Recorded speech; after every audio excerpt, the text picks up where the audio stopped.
Hi everybody, my name is Joel Sirusas. I am your 2014 Livingston Senate President, and I was asked to speak today on some of the changes that conference is undergoing for this year's conference. So I think it would be rather undue of me to not begin with saying that we have a new committee this year, being the ERC. If many of you don't know, it was mentioned in the press reports video. This new committee will be working to solve crises that hit our state. It's going to bring a new level of bureaucratic initiative to this conference that we really haven't had in the past, and it'll bring a new flavor to the conference that we really need. In regards to the day of service, we've expanded out our efforts to include more types of venues. So instead of just doing food service and things of that nature like food banks, we've reached out to veterans homes, to geriatric homes, and we're working to make it a more holistic experience for everyone involved. And again, another important thing is with the outreach committee for the officer corps. They've worked intensively with the youth secretariats to revamp the program and make it a far more viable way for you to connect with the conference. So instead of them just being another officer in the corps, essentially, they now had a new purpose and they can make it fine. And as for courts, it was mentioned in the video, but they're now working more closely with the lobbying firm to serve as judicial review. So that's going to be another big change to the conference this year. So there's a lot of great things that your officers have been doing within the 362 days since they were last elected to now. And it's reflective of the great work they've done. So that should be appreciated.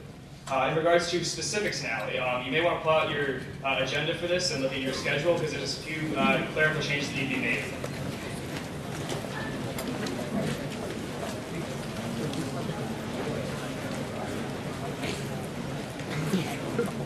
Alright, so go to the schedule, go to the first page, page 4 I believe it is, for the afternoon session. So yeah, everybody be kind of quiet because even if you don't need this specifically, someone definitely does need to know this, it's very important. So for Keene Senate, for your afternoon session, note that the Annex Room 12 is on the 4th floor and not on the 3rd. So 4, not 3. Additionally, Cleveland Senate, from Friday afternoon forward, Annex Room 11 is on the 4th floor and not the 3rd as well. So make that correction. We don't want you ending up on the wrong floor. And then if you turn to your next page on the Saturday part of the schedule, the officers meeting that is mentioned, that is for prospective officers for 2015. It lists it as the 2014 meeting, but note that is for if you are considering running for a position. It is not an officers meeting for current officers. It is a meeting if you want to potentially run for that position. So please make that note. And additionally, while you have your pencil and paper out, a few things to make note of. If you turn your direction to either of the screens to your left or right, you will note there's some social media information for you. So in conjunction with the press corps this year, we really want you to be sharing your experience at YAG through the media, and we want to try and get that leveraged out there. So you'll see there the hashtags we use is hashtag NJYAG2014.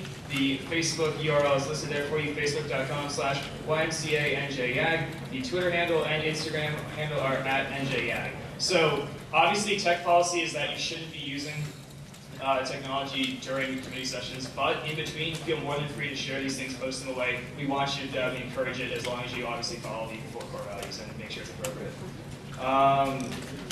And if you want to email photos, send those to press@njyouthandgov.com. So if you don't want to post them on social media, but you do want your photos to be contributed, please send them there. Again, that was press@njyouthandgov.com. And then last but certainly not the, 2 more things. This year, the lobbyists, in addition to working with the judiciary, are out there now to help you delegates more. They want to help directly engage you and to help with your bill research. So if you, in your committee or chambers, want any more information on a bill or want help from a lobbyist, approach your college advisor. Bless you. Approach your college advisor, and you can schedule a meeting with the lobby corps presidents, and they will help you research and understand bills, and they can help you with opening statements. So if this is like your first year and you don't feel that comfortable, by all means, reach out to them. This is a new experience they're doing this year, and they want to help you with it. And then this is probably the most interesting change of all that we have for this year. You now in chambers going forward, you'll be able to track your bill's progress on its docket. So you'll be able to see if your bill got out of committee, and you'll be able to see where it is on the docket. There's a website for that you can use, and I'm going to read as follows: conference.ymcace.org. Again, that was conference.ymcace.org. On there, it'll be a way for you to track your bill, how it's doing in committee and chamber, if it passed the other house. You'll be able to see all this information, and it's a new system we're playing this year, but it's very fluid, and we think it'll help with your experience a good deal. Your results from the committee round will be posted on there for dinner. So if you want to check at that time, they will be up and loaded. Other than that, have a lovely conference, and I hope you enjoy all the changes we've made this year.